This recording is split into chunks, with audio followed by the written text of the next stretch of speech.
Hello, welcome to my presentation on lung cancer. Today I'm going to discuss and compare the unique challenges and successes in addressing and understanding lung cancer in 3 different countries: Malawi, the United States, and Australia. Lung cancer is the leading cause of cancer death globally, and it is extremely important to understand. According to the World Health Organization, lung cancer accounts for the highest mortality rates for both men and women. Lung cancer can be fatal when diagnosed at advanced stages when treatment is limited. A focus on preventive care, such as tobacco control measures, has shown to reduce the incidence of lung cancer significantly in many communities. But this primary level of care is not easy to implement, and we can go ahead and see through this presentation that our ability to understand and address this public health problem globally is to investigate these populations individually. Australia has a history of tobacco use through the mid-1900s, as smoking popularity grew through cultural and societal influences. And when we examine this country, disparities exist. Indigenous populations and low-income individuals in Australia face higher rates of smoking and thus higher rates of lung cancer. To combat this issue, late 20th century revolutions, including anti-smoking policies and government intervention, including the Australian National Tobacco Campaign and cessation programs, play a crucial role in reducing tobacco use, and this statistically leads to reductions in smoking and lowered lung cancer risk. Australia has a universal healthcare system, providing free access to care for all citizens, and through this system, Australia has made strides in providing diverse medical services and technological advancements through funding and lung cancer research initiatives.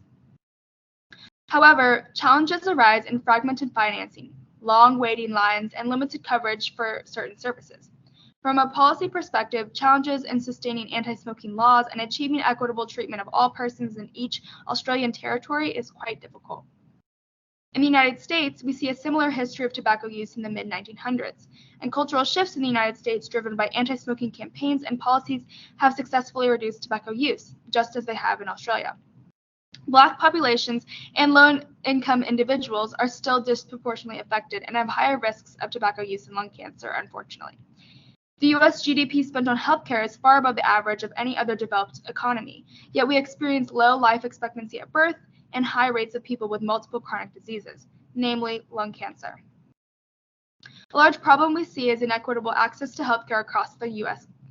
Individual health expenditures vary between different states and are overall extremely high. And as mentioned before, Black populations and low-income families are disproportionately affected and face challenges navigating treatment options and are more likely to become tobacco users, thus having lung cancer. Cultural shifts in the U.S. driven by anti-smoking campaigns and policies have successfully reduced tobacco use, same as in Australia.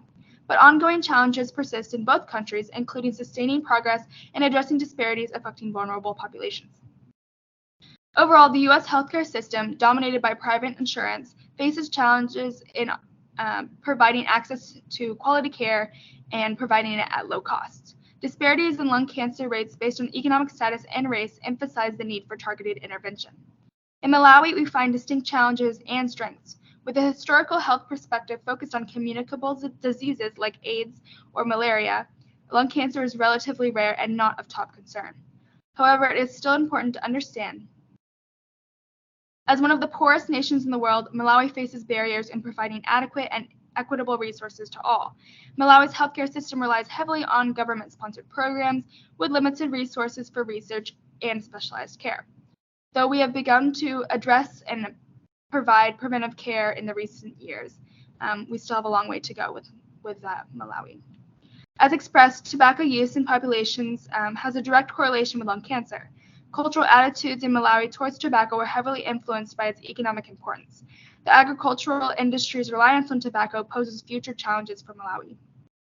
When compared to Australia and the United States, anti-smoking initiatives face resistance due to economic ties to tobacco in Malawi's agricultural industry, making lung cancer awareness crucial despite its current rarity.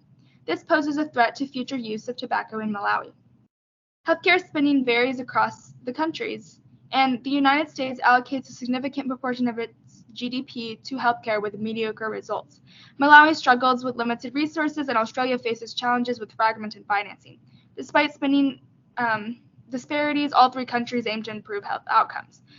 All 3 countries are working towards the goal of providing more accessible and affordable care to their populations and prioritizing preventive measures, whether that be through research in cessation or tobacco awareness.